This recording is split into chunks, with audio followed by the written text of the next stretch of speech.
My wife is ugly and her food tastes awful. As his wife, you should do better. The words of my uncle, who was red-faced from alcohol, were advocated by other men and their relatives. My husband, getting more excited from others agreeing him, spat out my complaints one after the other. He had a triumphant expression on his face. I took a deep breath in order to contain my embarrassment and anger. At that moment, my mother-in-law suddenly stood up from her chair and glared at my husband. "Is that all you've got to say?" With the words from my mother-in-law, the room got quiet all at once. My name is Emma, and I am a 40-year-old working in a medical office. I met my husband Tom, who is an office worker, 4 years older than me, through our common interest in tennis. We are married for 13 years. My husband and I adore children, but we were unable to have any, and I felt sorry for him. My in-laws, who live apart, are constantly concerned about us. Especially my mother-in-law and I have a good relationship, and we go out to lunch and shop together. My mother died when I was little, so my mother-in-law is like a real mother to me. My mother-in-law adored me as if I were her own child. Our marriage was not going bad, but after about 10 years, my husband became very bossy. Now he has absolutely no kindness to me. Furthermore, my husband has been working overtime and traveling more and more. He has been transferred to a different department at work 3 years ago. He doesn't come home half of the week. When he does return home, he says, "Hey, dinner. Hey, is the bath ready yet?" He treats me as if I were a servant. Once, I couldn't take it any longer and complained to my husband. "You're not a child anymore. You should at least prepare your own clothes." Then he said, "What are you saying? Your duty is to obey me as your husband. Don't complain. You're my wife." For an hour, my husband pointed his finger at me, raised his voice, and abused me. Not only that, but he would repeatedly bring up this incident whenever he is in a bad mood, and there was nothing I could do about it. Because my husband was so annoying and troublesome, I had no choice but to obey him. When I was sitting at the table for dinner one day, he asked, "What's with all the vegetables again? Am I a rabbit? Now get up and put the meat out already." "You have high cholesterol, so I thought it's better to cut back on the meat." As if to interrupt me, he got up from his chair and threw the meal I made onto the floor. "Nobody knows my body better than I do. I'm going to eat out." "Wait!" My husband ignored my attempts to stop him, leaving the house with only his wallet and cell phone. He closed the front door loudly behind him. Every day I had searched the internet for recipes that reduced salt in meat for my husband. His cholesterol was high according to the company's medical checkup. All of my efforts were worthless. I picked up the food that made a mess on the floor, feeling depressed. My husband returned home 3 hours later, humming a song, drunk. I had no choice but to pick up his coat he threw on the ground and realized that it had grilled meat and perfume smell. I had suspected in the past that my husband was cheating on me, but there was no proof, so I tried not to be concerned. However, the scent of the perfume made me suspect my husband of cheating even more strongly this time. Since then, when my husband gets in a bad mood, he would leave the house without saying anything, and he takes a bath as soon as he gets home every time. Oh, it's the same perfume. I could smell it, even from the laundry basket, without smelling his coat directly. You won't be able to sing carelessly in the shower soon. Gaining confidence that he is cheating, I decided to get the evidence to put him in hell. 3 weeks later, we were heading to in-laws' house. Every New Year's Day, all the relatives gather at my husband's parents' house for a party. All the relatives had already gathered when we arrived. On the table, there was a colorful and delicious-looking New Year's dinner prepared by my mother-in-law. My husband and I wished my in-laws and other relatives a Happy New Year. "You don't have to be restrained, Emma. Go ahead and eat them." "Yes, thank you very much." My husband looked at me with dissatisfied expression as I was sitting down appreciating my mother-in-law. "Hey, where are the chopsticks?" my husband exclaimed. I went to the kitchen, got them from my mother-in-law, and gave them to my husband. "Hey, where are the cups?" he asked. "Can't you do that without being asked?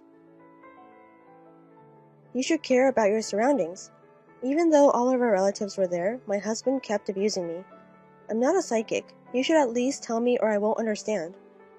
I contained my irritation and handed him a glass, and he sipped the sake the relatives had poured him with a delicious smile.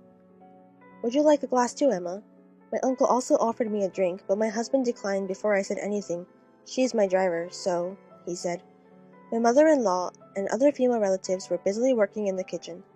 They were preparing lunch and bringing drinks and snacks to the men. I also wore an apron I brought from home and worked non-stop.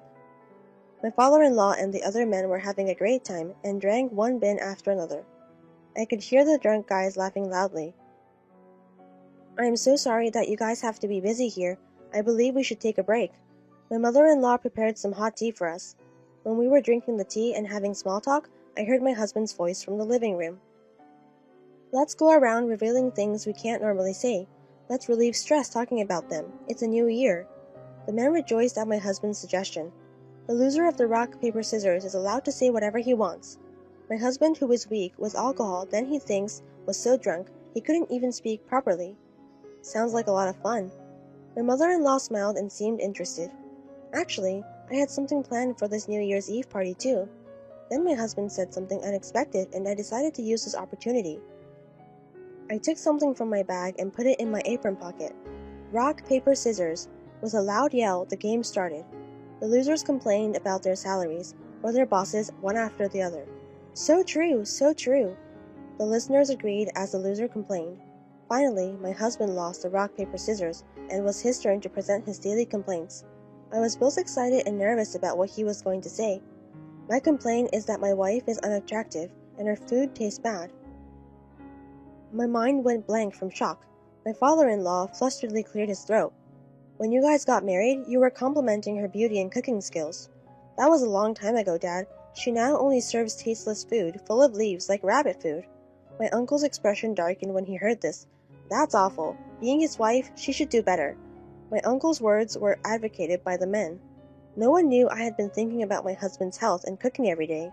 Therefore, people were saying whatever they wanted.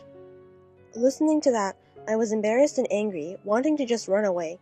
Following my husband, the conversation changed to complaints about their wives. "I work hard every day, so increase my allowance. Stop whining and just obey me."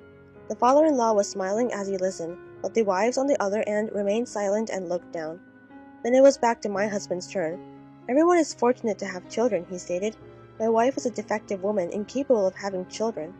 My husband should know how badly I wanted children. I had never imagined he'd abuse me like that." Sadness and frustration filled my heart. I took a deep breath and tried to keep the tears from welling up in my eyes. "Everything will be fine, Emma." My mother-in-law took my hand gently. She sighed deeply and stood up from her chair, approaching my husband with a dark expression I had never seen before. "Is that all you've got to say?" The men were surprised by how mother-in-law yelled, as she usually appeared kind and obedient to their father-in-law. The lively atmosphere changed dramatically and became quiet. "Hey, we're all having a good time," my father-in-law said to my mother-in-law. "There's no need to be angry." "What? You guys are the only ones having a good time. You're the one who had to put a stop to them. Shame on you." "Defective woman? How could you say that?" Yes, that is right." With a troubled expression on his face, the father-in-law looks down. "Can't you see that we, too, have a lot to say to you men, right?" The woman, who had been silently nodding, burst into applause. Now, don't be afraid to speak up. Let us say whatever we want, and we will feel better." Mother-in-law's words triggered the women to express their true feelings one after the other. "Increase your income if you want more allowance. Why don't you just do things on your own if you don't want us to complain? I would want you to do things for me instead." When the wives made precise complaints about them, the men went speechless and apologized one after the other. Only my husband remained cold and did not seem to care. "What's bad about telling the truth? Why would I apologize?" No one replied to my husband's question, and they exchanged awkward glances. "I will not apologize, and I will repeat myself. Such an unattractive wife, a bad cook, and a defective woman who can't have children." My husband humiliated me, repeatedly pointing his fingers at me. At this point, the sadness and frustration I had been holding back turned into uncontrollable rage. "You have no right to say such a thing to me." I approached my husband calmly, secretly controlling my cell phone, which I had hidden in my apron pocket. "It's not fair that you only get to relieve stress. I would love to too, and you wouldn't mind, right? You have complaints about me? Don't be a fool. I would understand appreciation, but not complaints." "Oh, let's see." I took an envelope out of my pocket and spread the pictures that were inside on the table where all the relatives were seated. The photo showed my husband entering a seedy hotel room with a woman in his arms. Another photo showed my husband exiting the apartment where she lived, holding her hand. I installed a GPS device in his car after gaining confidence about the affair so that I could always find him and take photos to prove the affair. I had brought it with me for discussing it with my mother-in-law later in private, but I had to do this in this situation. All the relatives were surprised. The room became noisy. My husband was frantically collecting the photos. It is common for a husband to cheat on his wife, right? Guys, come on. My husband asked for agreement to the men, but no one agreed. When my uncle, who had previously supported my husband, was critical about cheating, saying no, that can't be forgiven. The men nodded strongly in response to his uncle's words, but my husband remained steadfast. You guys can't even cheat on your wives? Haha, shame on you guys. My uncle stood up when he heard my husband's words. Who is the most shameful, huh? That's right, the men exclaimed. They stared coldly at my husband. My husband appeared to be trying hard to appear strong and right. I was disgusted by such demeanor, so I confronted my husband with additional evidence. Actually, I got a phone call a week ago from Madoka-san, your new love. I heard you've been dating for 3 years. Madoka? Who is that? Don't try to fool me. I heard you had a crush on your subordinate, and Madoka-san is 7 months pregnant. I'm not sure what you're talking about. My husband was attempting making excuses, but he couldn't hide his agitation. She requested that I divorce you. I heard you refused to acknowledge the child, telling her that your wife wouldn't accept a divorce.